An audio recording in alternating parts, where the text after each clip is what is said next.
Hi friends, welcome to sunrise Joshi.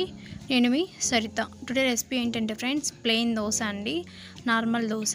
ఇప్పుడు దీన్ని ఎలా ప్రిపేర్ చేయాలో చూద్దాం. ముందుగా ఒక పాత్ర తీసుకొని అందులోకి 4 కప్పుల రైస్ అనేది తీసుకోవాలండి. నేనైతే స్టోర్ రైస్ తీసుకుంటున్నానండి. మీరు ఏ రైస్ అయినా తీసుకోండి, పర్లేదు. ఈ స్టోర్ రైస్నే కంట్రోల్ రైస్ అని కూడా అంటుంటారండి. ఈ స్టోర్ రైస్ అనేది యూజ్ చేయడం వల్ల దోశలు అనేవి చాలా క్రిస్పీగా వస్తాయి. అదేవిధంగా ఇడ్లీలు కూడా మృదువుగా వస్తాయండి. 4 కప్పుల బియ్యానికి 1 కప్పు మినపప్పు అయితే కరెక్ట్గా సరిపోతుందండి. దీంతో పాటుగా 2 టేబుల్ స్పూన్స్ మెంతులు అనేది వేసుకోవాలండి.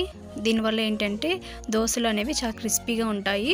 ఇందులోకి కొద్దిగా వాటర్ వేసి వాష్ చేసుకోవాలండి. వాష్ చేసుకున్న తర్వాత కొద్దిగా వాటర్ వేసుకొని మినిమం 8 అవర్స్ నానబెట్టుకోవాలండి.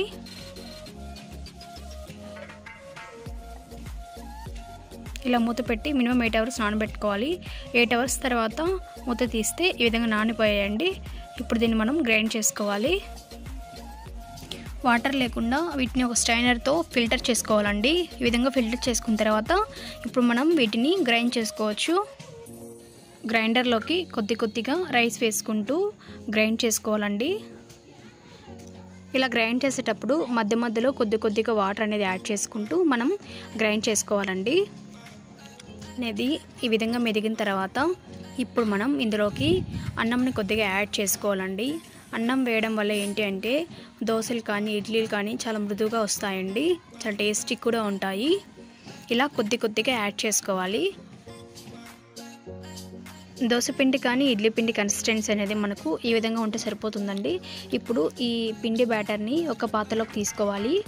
ఒక పాత్రలోకి తీసుకొని మినిమం 8 అవర్స్ దీన్ని పులియ పెట్టుకోవాలండి. మూత పెట్టి అలానే ఉంచేసుకోవాలి. ఎర్లీ మార్నింగ్ తర్వాత మూత తీసి చూస్తే పిండి మిశ్రమం అనేది బాగా పులిసింది కదండి. ఇప్పుడు ఈ మిశ్రమాన్ని మనం ఒక సపరేట్ బౌల్లోకి తీసుకోవాలి.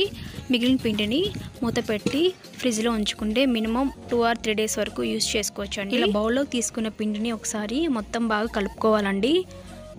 ఇలా కలుపుకున్న తర్వాత ఇప్పుడు మనం ఇందులోకి రుచికి సరిపడినంత సాల్ట్ అనేది యాడ్ చేసుకోవాలి. దీంతో పాటు కొద్దిగా సోడా అనేది వేసుకోవాలండి. వేసుకొని ఈ మిశ్రమాన్ని బాగా కలుపుకోవాలి. ఇప్పుడు మనకు దోశ పిండి అనేది రెడీ అయిపోయిందండి. ఇప్పుడు స్టవ్ ఆన్ చేసుకొని దోశ పెనం అనేది పెట్టుకోవాలండి. దోశ పెనం అనేది కొద్దిగా వేడెక్కిన తర్వాత ఇప్పుడు మనం ఇందులోకి దోశ అనేది వేసుకోవాలండి.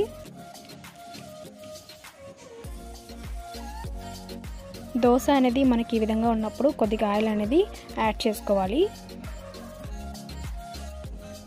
ఈ విధంగా దోశ అనేది మనకి కాలిన తర్వాత దోశను అనదర్ సైడ్ కూడా టర్న్ చేసుకొని కాల్చుకోవాలి.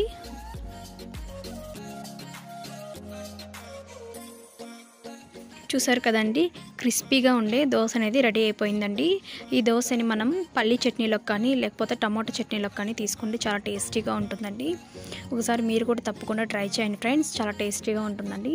ఈ వీడియో కానీ మీకు నచ్చినట్లయితే తప్పకుండా మన సన్రైజ్ జోషి ఛానల్ని సబ్స్క్రైబ్ చేసుకోండి. Thanks for watching.